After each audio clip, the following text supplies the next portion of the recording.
understand it. What is my purpose? Where do I want to go in life? How does it make me feel to do left hand side things? How does it make me feel to do right hand side things in terms of spirituality? I need to know myself. There's no right or wrong way of living in this realm.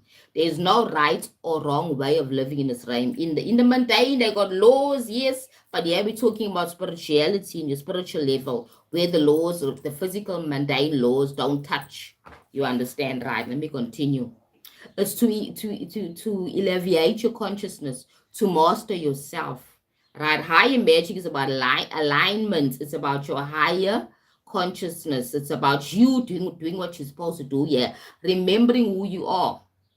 Right now, high magic is transformation of the practitioner.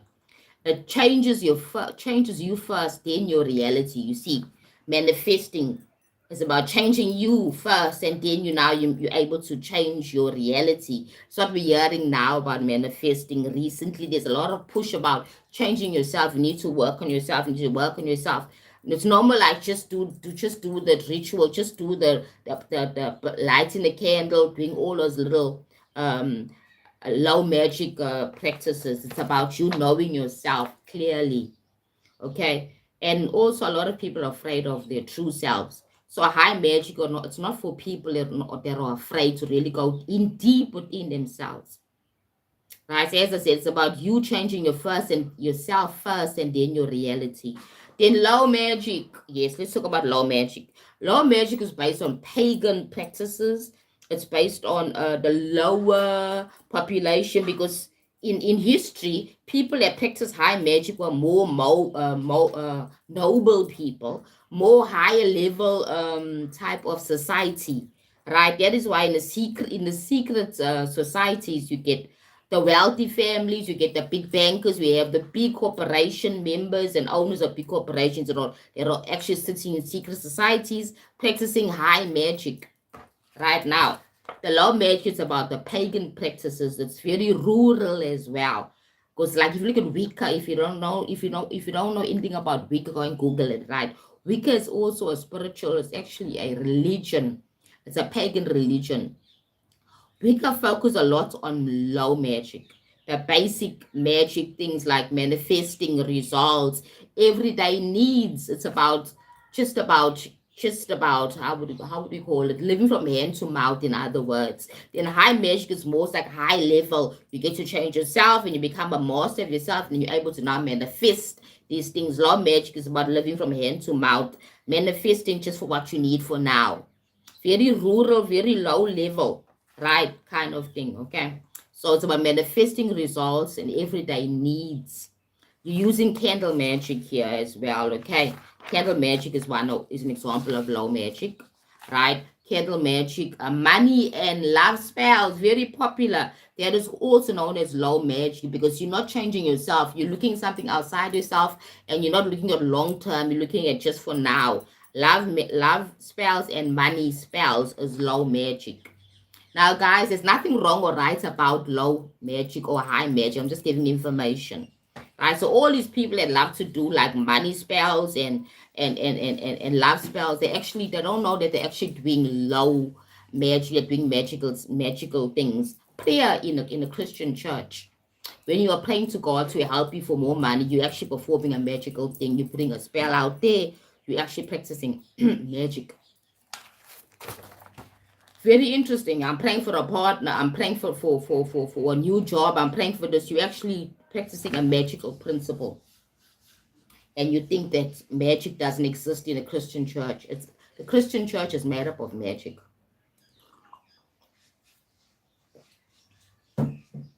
Excuse me. The Christian religion, even the Islamic religion, is all about magic.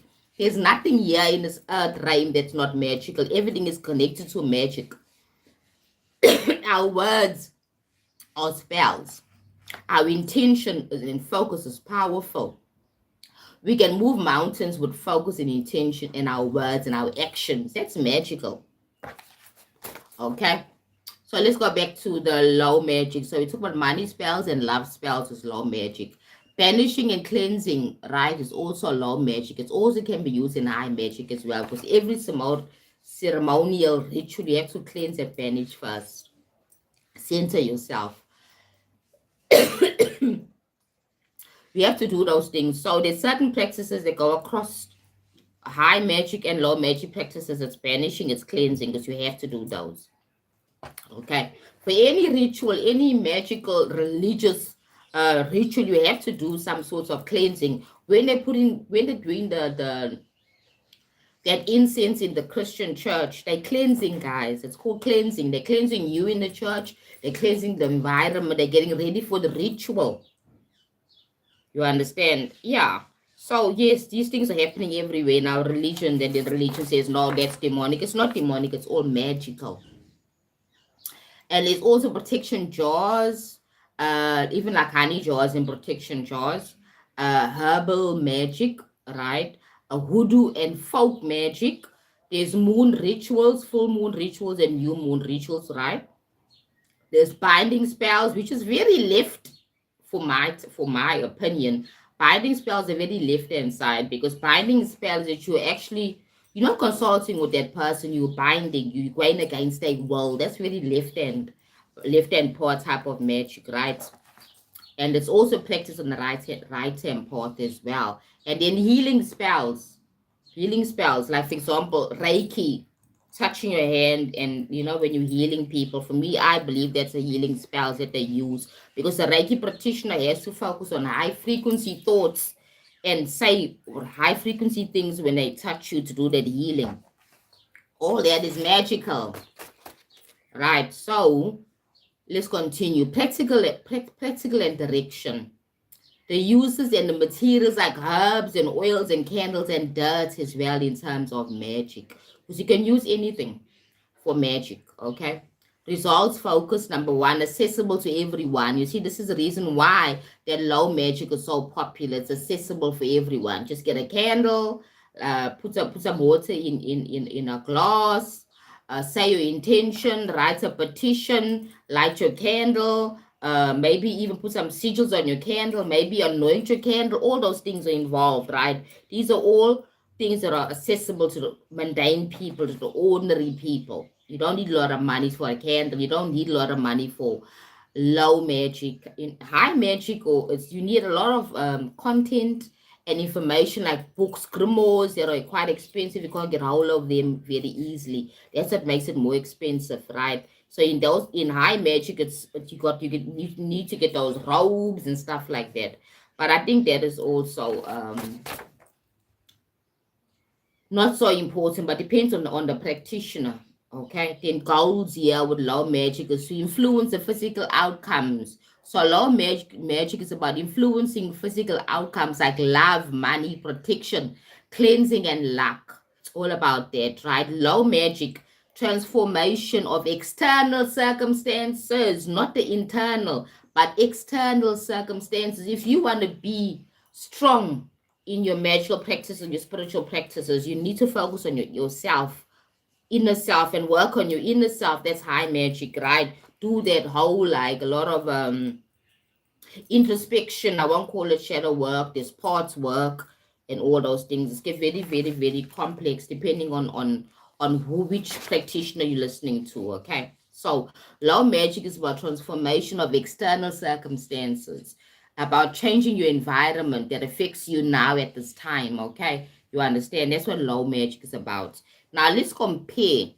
the areas between high magic and low magic. Number one, focus is spiritual evolution when it comes to high magic. Your focus is spiritual evolution when it comes to high magic. Low magic is practical results. You want the results now. And that's okay as well. That's why you can take both these concepts, low magic and high magic, and work them together to actually make you a better spiritual practitioner in that sense. Okay. Right. Now remember that we long discovered that spirituality is not evil. We long discovered that evilness is about intention.